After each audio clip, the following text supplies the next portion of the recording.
How we doing, everybody? This is Let's Be Real Brad, and today I'm going to be reviewing the new Spike Lee film, Da 5 Bloods. Da 5 Bloods is a new Spike Lee film that is distributed by Netflix, and it is about these 4 Vietnam veteran soldiers who come back to Vietnam to find the long-lost soldier, their friend, who was played by Chadwick Boseman, to find gold that they buried deep in the ground when they were leaving Vietnam. This film is already my favorite film of the year so far. What I love about this film so much is the concept alone, but it feels like it takes a deeper dive into history rather than just having a nice quirky gimmick. Because what I think is so interesting in this film is that you're taking these soldiers that were in the Vietnam War, but they were black. I feel as though growing up, reading all the history books, we never experienced the African American side. One of the best things of this film is the acting. The acting is probably the best of the year so far, as I really enjoy this cast. Everyone did such a great job in the film and always kept me invested into their characters. I didn't really know much about this movie going in, so I thought it was going to be more about the Vietnam War itself and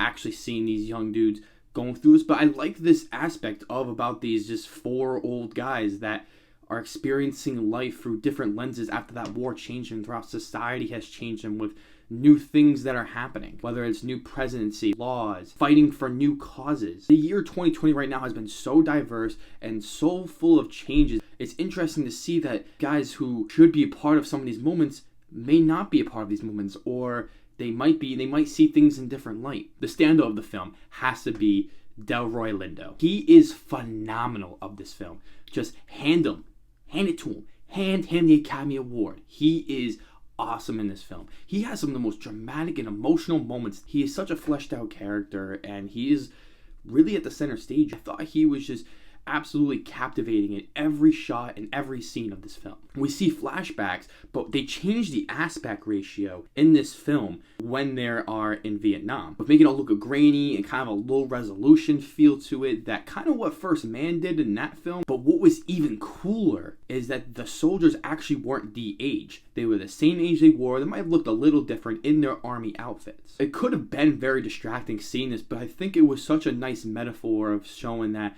these Vietnam veterans were still in the war mentally. They may have physically left there and their bodies haven't been changed, but they're still within this place. Their roots and themselves and a part of their minds are always going to be fixated here for all the terror and the horrors that they've seen. It's not something I particularly have seen before, but I thought it was such a nice creative choice that added a little bit of touch of detail and passion and creativity that Spike Lee seems to really have with this film. This film is more of a personal character study of these characters that represent a more bigger picture of Vietnam veterans that were black, that were fighting this war, and how that changes them, rather than just an entertaining war film that honestly I would love a prequel for, and I think that would have been a really interesting film to watch, especially from Spike Lee, or maybe even a Tarantino film would be cool. At the same time, I'd rather have that aspect, and it feels more engaging than just a mindless war film that would probably be in and out the year and nothing truly said about what is happening. The writing is terrific in this film as well. Spike Lee has always been known to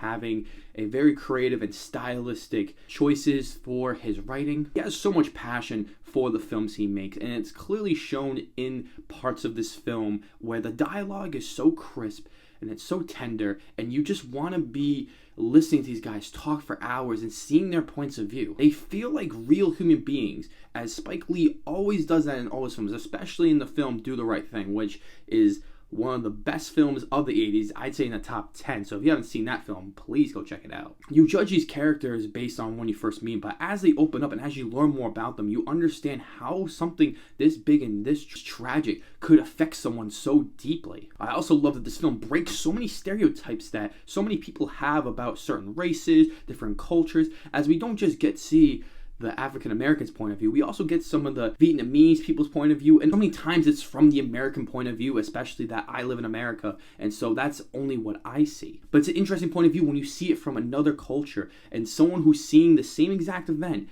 from a different point of view and realize maybe that really was messed up, or look at all the damage that we've caused. I love how we see so many opinions change and so many perspectives are always challenged throughout the film among these characters. They evolve in certain ways in this film, and it causes them to argue and bicker, and that was some of the best parts of this film. It made me challenge myself to think differently, to educate myself more, and I think that is more important than anything that we can ever get in our life, is for a film to challenge us in our own way, entertain us, and have us learn something from this director's point of view. The cinematography is excellent in this film. As I mentioned before, the aspect ratio does change when they go to Vietnam back in the 60s, but it also changes a few other times. So in the beginning of the film, you have the regular 16:9, 239:1 format that is used in most films that are out today. Looks beautiful, looks gorgeous, but then when the film changes a couple times to the regular 1:33:1 aspect ratio, and then we go to a full 185:1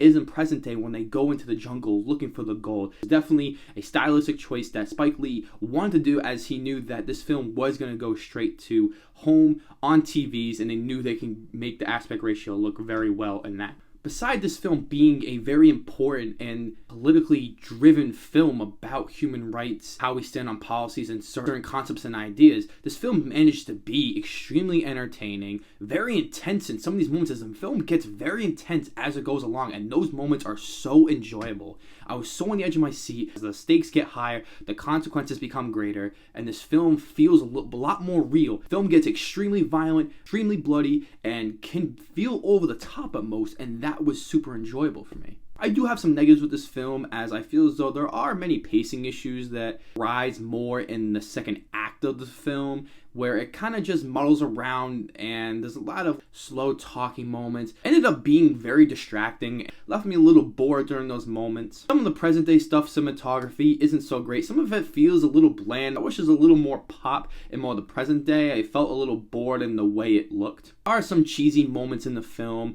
or less subtle moments that we threw in some elements that you will see in the film. You'll know that I'm talking about. That was just, okay, we already understood what you were trying to say with this idea. Can we not throw that in here? It's just telling the audience that maybe we aren't that smart and we need this in here to clarify what we're talking about when it's super obvious. You know, cheesy moments that I couldn't really get over. I felt like they were a little bit distracting to me. Most of the tone was more serious, so the cheese definitely conflicted with that tone. But overall, I love the chemistry between all four of these men, as they're extremely funny. You can feel that bromance that they all have, is that I feel like they were all friends in real life and they went on the set and they just filmed a movie together, because that's how real that chemistry is. It may not be one of Spike Lee's best films, but I think it is an important film, especially during this time. I really think a lot of people should be watching this. It is a Netflix film, as I said before, so please watch this film, please support it. And if this film is playing at any small independent theaters, please go watch it, please go support it, because this is a film that I want to see more of, and a film that seems like there's a lot of passion, creativity,